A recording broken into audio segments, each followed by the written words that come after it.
ආදරණීය අම්මේ තාත්තේ මගේ දුවේ පුතේ. සතාරික සමයේ 4 වන ඉරිදා දිනේ දේවචනේ මෙනෙහි කරන්නටයි ඔබ මම සූදානම් වෙන්නේ අද දවසේදී. විශේෂයෙන්ම අද දවසේදී සුදෝ සුවිශේෂය තුල යේසුස් ස්වාමීන් වහන්සේ අකීකරු පුත්‍රයාගේ උපමාව අපිට ඉදිරිපත් කරනවා. නිරන්තරයෙන්ම අපි මේ උපමාවේ දකිනවා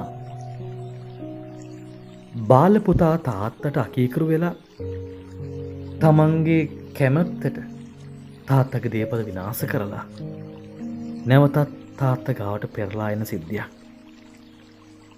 මං කැමති ඔබගේ අවධානය යොමු කරන්නට මෙතනදී මේ පුතාට දැනෙන හැඟීමක් ගැන.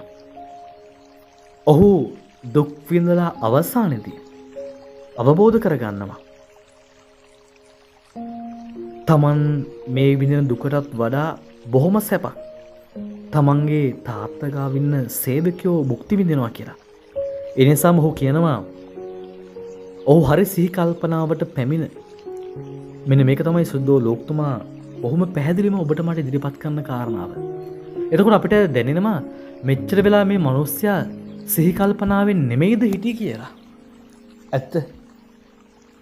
ධනය, බලය, මුදලින් තමන්ගේ ජීවිතේ පිරීලා ගියාම තමන්ගේ ඉන්ද්‍රියයන් ටික සියල්ල ධනයේ බලෙන් වැහිලා ගියාම මේ පුතාට තාත්තගේ ආදරය දැනුන්නේ නැහැ. තාත්තගේ වේදනාව පෙනුනේ නැහැ. මේ පුතාට දැනුනේ තමන්ගේ සන්තෝෂය, තමන් වටා ඉන්න මිතුරන්ගේ ප්‍රීතිය, තමන් සන්තකයේ තියෙන මිල මුදල් වේදම් කරලා තමන්ට භුක්ති විඳින්න පුළුවන් වරප්‍රසාදයන් ටික විතරයි මේ පුතාට පෙවුනේ. ඒ දේවල් ගැන තමයි ඔහු හීන මැව්වේ. ඒ නිසා ඇත්තටම ඔහු හරි සිහි කල්පනාවෙන් නෙමෙයි හිටියේ. හැබැයි තමන්ගේ හීන ලෝකෙන් මිදුණට පස්සේ මෙච්චර වෙලා හිටපු ඒ ෆැන්ටසි වර්ල්ඩ් එකෙන් ඔහුට බිමට බහින්න සිද්ධ වුණා. ඔහු සන්තකයේ තිබුණු මිල මුදල් නැති වෙද්දි ඔහු විශ්වාස කරන් වටේ හිටපු යාළුවෝ යෙහෙලියෝ හැම කෙනාම ටිකෙන් ටික ඔහු අතහැරලා යද්දී ඔහු නොදැනිම හීන ලෝකෙන් ඔහු යථාර්ථයට එළඹෙනවා. අන්නේ යථාර්ථයත් එක්ක තමයි ඔහු හරි සිහි කල්පනාවට එන්නේ. ඒ නිසා ඔබේ මගේ ජීවිතෙත් අපි ජීවත් වෙන හීන ලෝකවලින් යථාර්ථය පිළිගන්න බැරුව ඉන්න සුරංගනා ලෝකවලින් අපි පොළවට බහින්නට ඕන, යථාර්ථය තේරුම් ගන්නට ඕන.